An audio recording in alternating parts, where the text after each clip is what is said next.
Good morning, good afternoon, or good evening, depending on where you are in the world. We'd like to first of all thank all the people watching on Facebook Live and all the people watching this record on Facebook Live. And in addition to that, I also would like to thank all the people watching the recorded version on YouTube, Rumble, Dailymotion, and Vimeo. I do greatly appreciate it. Now, before I do read this article and go over it, as a disclaimer, I would like to let you know that this is for review, informational and educational purposes. It's not to take the credit for the intellectual property of the article. The full credit to the intellectual property of the article goes to the publisher, which in this case is Tech Explorer, and the story by Holly Ober. Now, our headline reads, Plastic supercapacitors could solve energy storage problems. A very large claim, isn't it, guys? Take a look at this photo here. You see a chemical bonding diagram here with the actual electrochemical reaction as we have minus and plus here. We have a flask and we have a vial.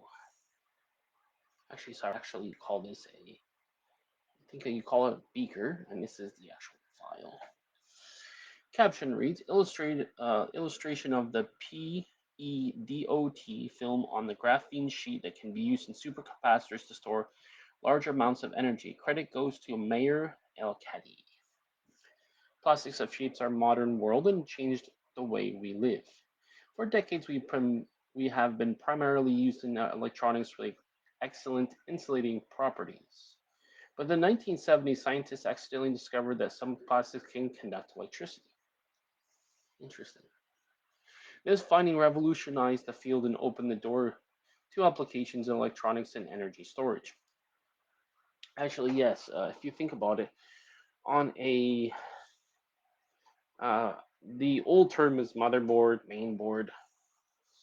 I like to be rid of all this political uh, correctness. It's the main board it's the main board, it's the controlling board, it's the whatever. So basically, the old terminology is motherboard and daughter board. So motherboard is the main board. Daughter board is like a smaller board that's connected to the main board. Okay. So I refuse to be politically correct. It is the actual official electronics terminology. So that's what it is. So anybody who doesn't like what I'm saying can write to the IEEE and have them remove it as a standard of terminology that was established. So, because if you ask yourself where did this come from, you'll realize if you do your research, if you're educated, you'll understand comes from the IEEE. Okay, so that's what it is. You can go look up the IEEE, but it has to do with electronics. Okay, now let's continue on. One of the most widely I was going to say also on the board itself, there is a capacitor and the outer part is plastic. So that's on the board itself. One of the most widely used electroconductive plastics today is called the PEDOT, short for poly, which is 3 and 4 dash ethyl induxythiophene. Thiophene? Yeah. PEDOT is a flexible transparent film often applied to the surfaces of photographic films.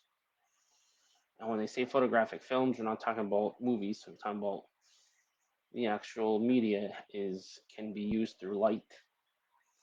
So photographic films and electronic components to protect them from static electricity. In electronics terms, it's called ESD, electrostatic discharge. Something we don't want because on the board, the componentry can only actually store anywhere from 3 to 7 volts DC. And what happens is when you have what's called a spike or a sudden increase in something. So spike is a general term, but as it relates to electronics, spike is a sudden increase in voltage going across, if you use the most technical terms, across the circuit. So what happens is when you have ESD, it spikes past that threshold of which the voltage can be used and stored in the capacitors. So we need to be careful about that, of course. It is also found in touchscreens, organic solar cells, electrochromic devices such as smart windows, and switch from light to dark at the press of a button. However, PEDOT's potential for energy storage has been limited because commercially available PEDOT materials lack the electrical conductivity and surface area needed to hold large amounts of energy. UCLA chemists are addressing these challenges with an innovative method to control morphology of PEDOT to grow nanofibers precisely. These nanofibers exhibit exceptional conductivity and expanded the surface area, both of which are crucial for enhancing the energy storage capabilities of PEDOT. I will say UCLA, if you're not familiar with the acronym, it stands for University of California, Los Angeles. I know one guy who actually got his degree in chemical engineering, so apparently I have quite the program over there, and I can see now from this article that's confirmed. Now, ahead of us, if I can actually pause this, there's a there's a commercial, so whatever. And related video entitled "Batteries and Supercapacitors: The Future of Energy Storage," as per Undecided with Matt Farrell.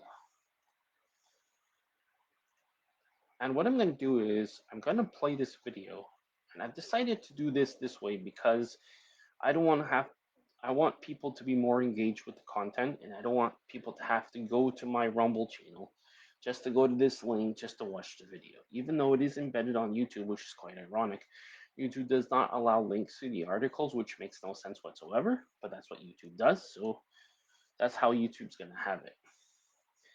But because that's how they do it, I'm just going to go around it by saying, okay, I'm just going to play the video. Now, again, this is in the public domain, and this is fair game. Now, what I'm going to do is maximize the window. Now, what I'm going to do is I'm going to have you guys listen to this. Hopefully, the video comes out okay here. Sometimes it comes okay, sometimes it doesn't. I suspect it has something to do with because I'm doing this on Facebook Live, so everybody who's seeing this recorded is from Facebook Live on the Facebook servers or whatever, for lack of a better term. So I'm going to play the video. I want you to pay attention to what he's saying in terms of details and in terms of the overall understanding of what he's saying. And as needed, I'll interject with some commentary or explanations or any other relevant comments. All right, let's resume.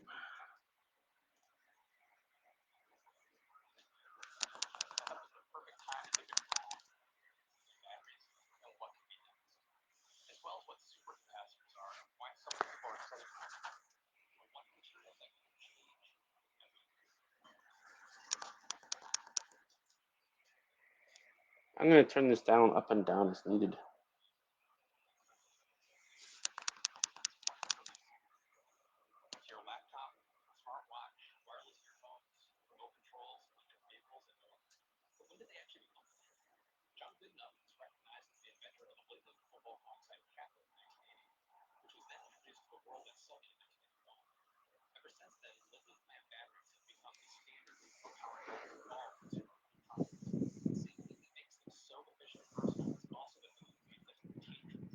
Yep.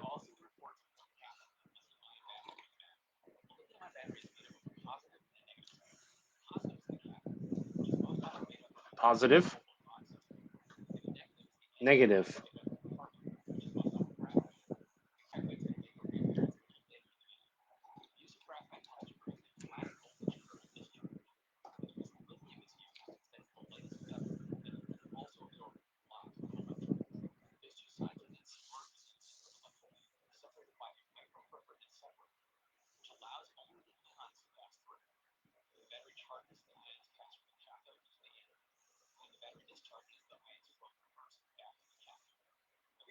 Mm.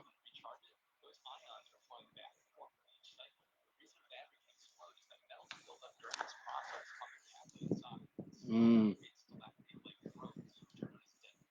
Yeah,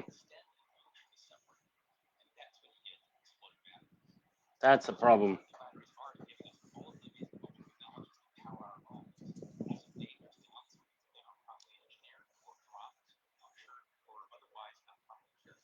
Yeah.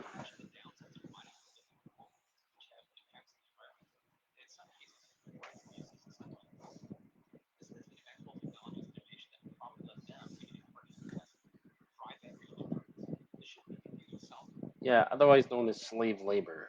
And there's certain countries in the world, although I don't know all of them, and I don't know the extent to their full operations. But one thing that is known in terms of in the public domain, although I can't confirm the details, but what is commonly known in the public domain is that China uses slave labor, which of course makes things much cheaper. So be careful when you see something from China and it's like too good to be true in terms of the price. You have to ask yourself why. So I don't want to say too much more than that, but that's what it is. As it relates to ethical issues with mining, well, guess what? It could be slave labor or it could be how they mine it. So it's one of the two mainly.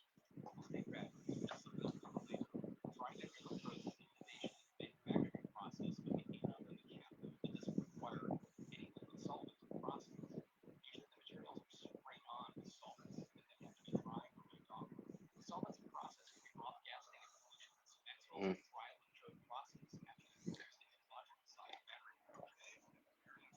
Sorry, guys. Commercial.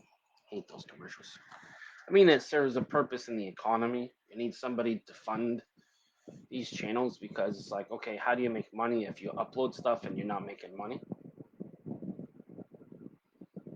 Nope. That was funny. Sometimes commercials are funny, but it is what it is. Just understand it for what it is.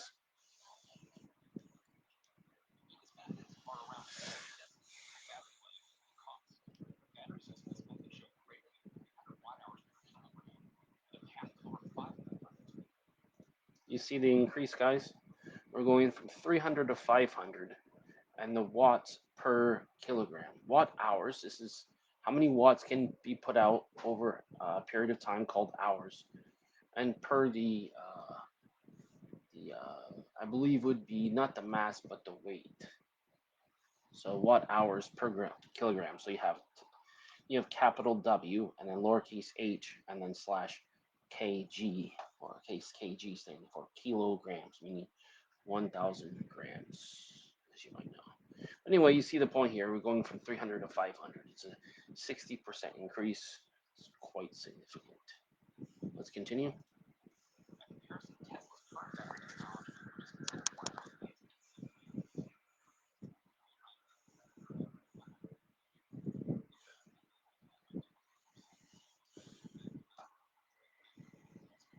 More than double it. Wait, guys, that's more than doubling because you're going from 230 to 500. So if you're doubling it, it's twice as much. That'd be 460. It's actually more than that. So the actual increase, the total amount is twice as much, but the increase is the difference between how much from the beginning to how much at the end. So let's say 230 to 460 is a 100% increase. You see, so that's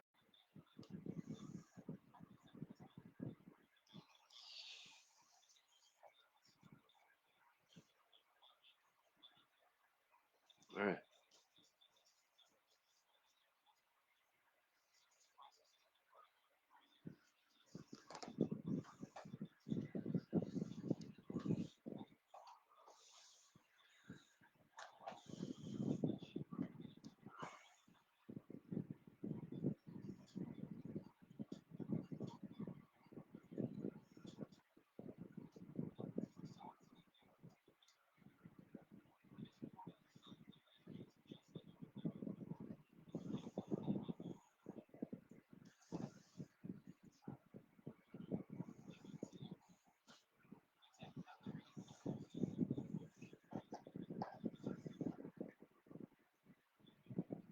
Okay, sorry.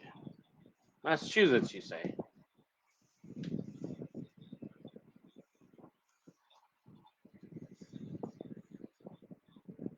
Oh, all right. That's amazing.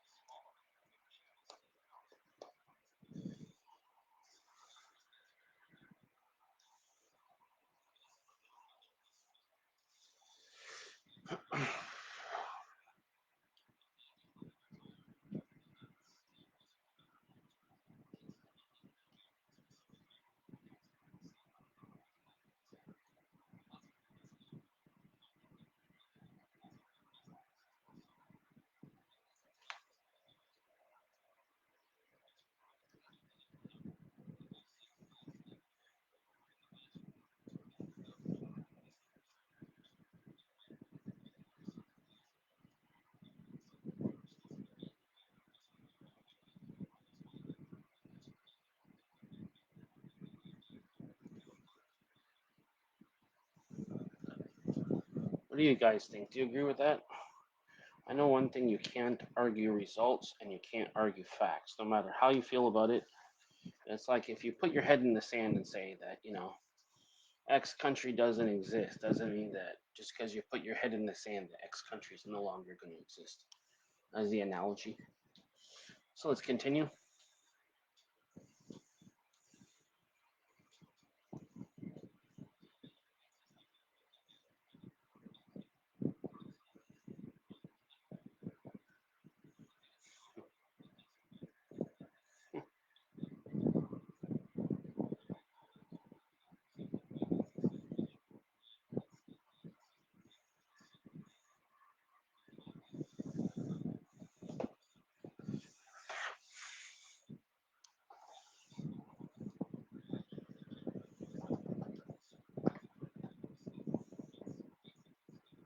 See what I'm saying, guys? ESD.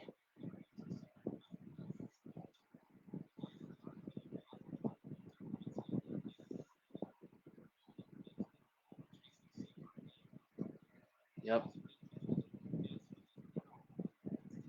Hmm. Very nice.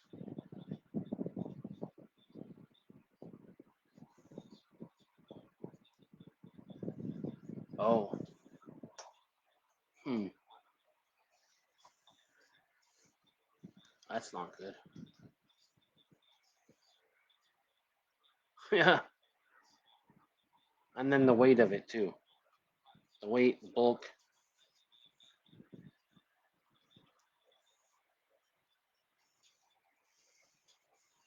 Pay attention to this, guys. Graphene is the up and comings.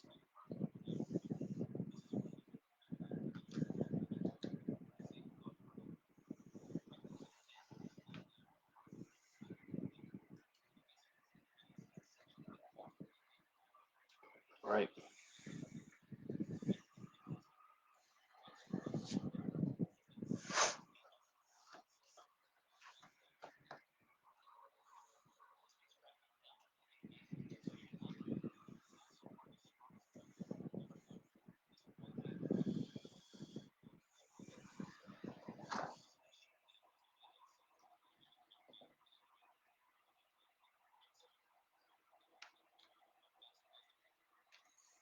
Hmm. Purify water, you say? Transparent. I had to pause it there, guys. Why would it be transparent, and why would transparency, as it relates to that metal, matter? Well, we'd have to basically figure out what's the application for that metal in terms of its property of being transparent, otherwise known as translucent. Go ahead.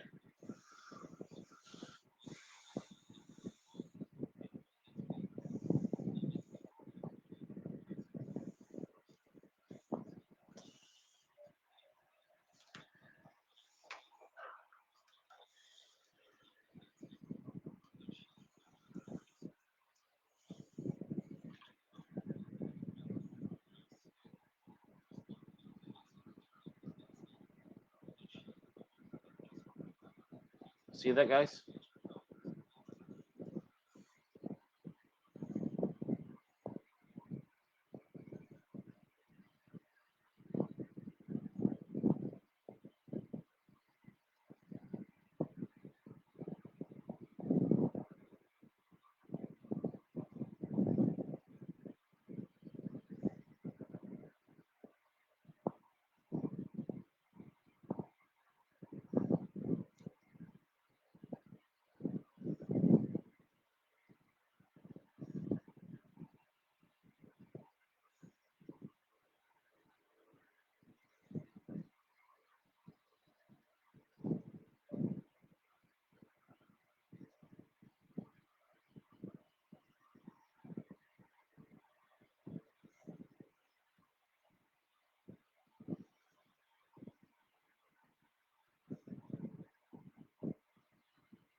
All right, let's continue, guys.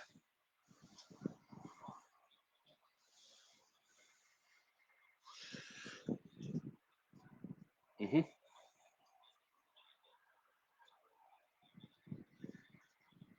Yep. There we go. Final thoughts.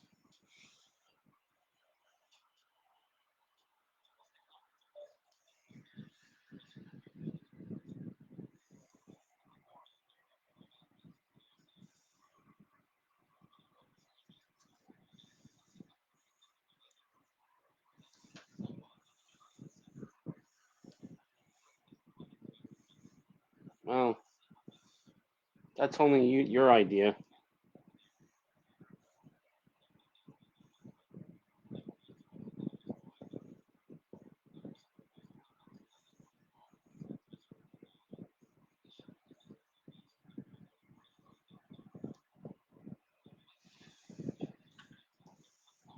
Yeah, guys, support his channel because he's putting it out there for you guys. Oh, cool. Not bad.